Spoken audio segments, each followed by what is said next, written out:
ملګرو له تاسو څخه هیله کول کیږي چې تاسو اول وارې باید زموږ د یوټیوب چینل سبسکرایب کړئ.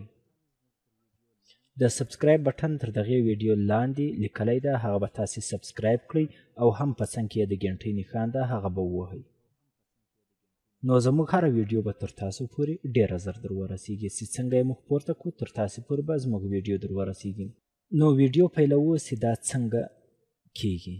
که څوک نر ده اوس دې ستاسو موبایل غلا کړي، صرف دا یوه طریقه ورسره وکاروئ. محترمینو ملګرو السلام علیکم ورحمت الله وبرکاتو. الله تعالی دې وکړي چې تاسې هم زموږ په شان روغ رمټ او په صحت منظم یاست. صرف په دې وړوکي کار سره ستاسو ټلیفون له غلا کېدو څخه بچ کیږي. څوک به ستاسو ټلیفون نسي غلا کولی چې څنګه لاس وروړي دی به ارن وهي.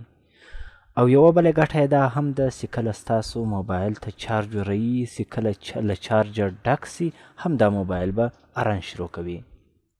محترمینو ډیره خوندوره ویډیو ده، باید تاسې یې تر پایه پورې وګورئ او په مابینځ کې یې کاټوئ هم مه تر څو مو تر پایه پورې سر په خلاص سي. که مو چیرې دا ویډیو خوښه هم سوله نو تاسو یې لایک کولی سئ او له نورو ملګرو سره یې شیر کولی هم سئ. نو دا ویډیو پیلوو چې دا ویډیو څنګه کیږي. دا څنګه طریقه ده. داسې ده تاسې ګوره چارجر به و ټلیفون ته وراچولی وي چې کله تاسې چارجر څوک تاسې چارج ته ټلیفون ایښی وي څوک راسي ستاسې چارجر چې یو څوک راسي کله چارجر ځینې وکاږي او ټلیفون غلا کوي نو دی به اران شروع کوي. تاسو ورته غوږ سئ ورته ګورئ. اوس دا زه یې کاږمه دا د ارن شروع کوي. همدلته به تاسې پاسورډ ور واچوئ. پاسورډ سیم کله ور واچوئ دا پاسورډ خو ده ته نه ور معلومیږي. دا پاسورډ تاسې ور واچوئ په خپله دا موبایل به خلاصیږي. داسې د ډېر اوسه اپلیکیشن ده او ډېر خوندوره طریقه هم ده.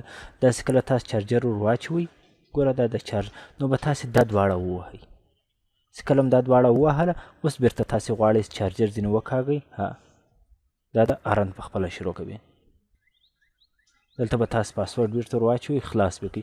محترمینو دا ډیره جالبه ویډیو ده ځکه چې یو څوک هم ستاسو موبایل ته بیا لاس نسي وړلی یا یې غلا کړي. که چیرې تاسو په کوټه کې ایښی وي دا موبایل به په خپله نارې کړي دا کس بیا بندوی هم نسي تر څو پورې چې دا دغه نه وي پرسوی.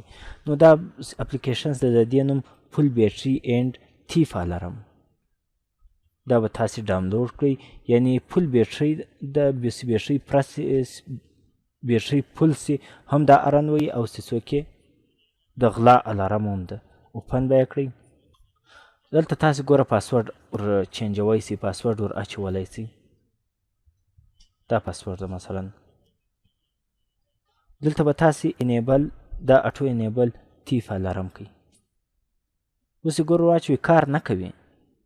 دلته تاسې ور واچوئ الارم هر څه یې وکاږئ کار نه کوي. خو هو هلته به تاسې په هغه ځای کې دا ځای ته به تاسې راسئ دلته به چیک الارم ووهئ دا وینئ او هم تیف الارم دا دواړه به ووهئ چې ویې کاږئ نو دا د دی به پاسورډ نارې شروع کړي. محترمینو ډېره جالبه ویډیو ده باید تر له نورو ملګرو سره یې هم شریکه کړي او د داسې نورو ویډیوګانو لپاره زموږ چینل ته تاسې راسئ. نو پر الله تعالی مو سپارمه. السلام علیکم ورحمت الله وبرکاتو.